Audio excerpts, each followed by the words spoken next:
અધ્યાય 13 સુદ પુરાણી બોલ્યા, હે મુનિશ્રેષ્ઠો, હવે હું તમને રાજા દૃઢધન્વાની વાર્તા કહું છું તે સાંભળો. હે દેશનો રાજા ચિત્રધર્મા હતો. તેણે ઘણો પરાક્રમી અને બુદ્ધિમાન હતો. તેને એક પુત્ર હતો, તેનું નામ દૃઢધન્વ હતું.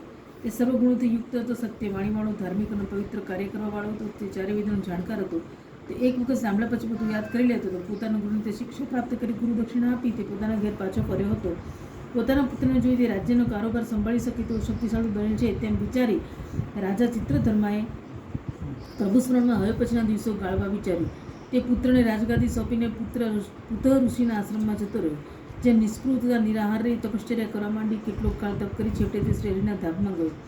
દૃઢધર્માને પોતાના પિતાની મૃત્યુની જાણ થઈ એટલે તેણે પિતાને સર્વ ક્રિયાઓ વિધિપૂર્વક કરી તેને પુષ્કળ દાન કર્યું. તે નીતિપૂર્વક રાજકારભાર ચલાવવા લાગ્યો. વિદર્ભ દેશની રાજકન્યા સાથે તેના વિવાહ થયા, જેને ચિત્રવા, માણીમાન તથા ચિત્રકોમલ નામના 4 પુત્રો અને ચારુમતી નામની પુત્રી થયા.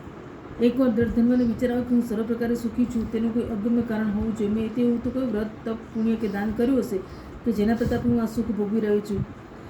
આવા વિચારોમાં તે ઘણીવાર ખોવાઈ જતો. એક દિવસે દૃઢધર્મ સવારે ઉઠી નિત્યકર્મથી પરવારી ઘોડા ઉપર બેસી વનમાં અંગરક્ષકો સાથે શિકારે ગયો. તેણે એક મૃગને બાણ માર્યું. આ મૃગ બાણ સમેત ત્યાંથી દોડી ગયું. તેથી ત્યાંના રાજાએ પીછો કર્યો. ઘણી શોધખોળ કરી પણ મૃગ રાજાની નજરે ન ચડ્યું. આથી રાજા નિરાશ થયો. મધ્યાહનો સમય થતાં રાજા અકળાઈ ગયો અને તરસ લાગતા તે સરોવર પાસે પહોંચી ગયો. ઝાડના થડે ઘોડાને બાંધી રાજાએ પોતાની તૃષા છીપાવી. પછી તે એક ઝાડ નીચે જઈને વિશ્રાંતિ લેવા બેઠો. આ સમયે રાજાએ એક પોપટને બોલતો સાંભળ્યો. તે કહી રહ્યો હતો, હે રાજા, તું શોક ભૂખમાં મસ્ત બની ખરા તત્વને ભૂલી ગયો છે. જો તું ખરું તત્વ નહીં સમજે તો પરમાત્માને કેવી રીતે પ્રાપ્ત કરીશ?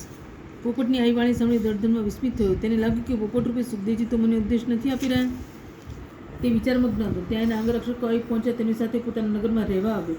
રાજમહેલ આવે છતાં પોપટના વચનો તેને યાદ આવેલા કે તેને ભોજન કરીને સૂતો છે, છતાં વિચારના વમળમાં પડ્યો રહ્યો. તેને ઊંઘ ના આવી. રાજાની આ હાલત જોઈને રાણી પોતાના પતિને પૂછ્યું, હે સ્વામીનાથ, આપ આટલા બધા હતાશ અને સૂનમૂન કેમ થઈ ગયા છે? આપને માનસિક શું દુઃખ છે તે મને કહો, જેથી તે દૂર કરવા પ્રયત્ન થાય.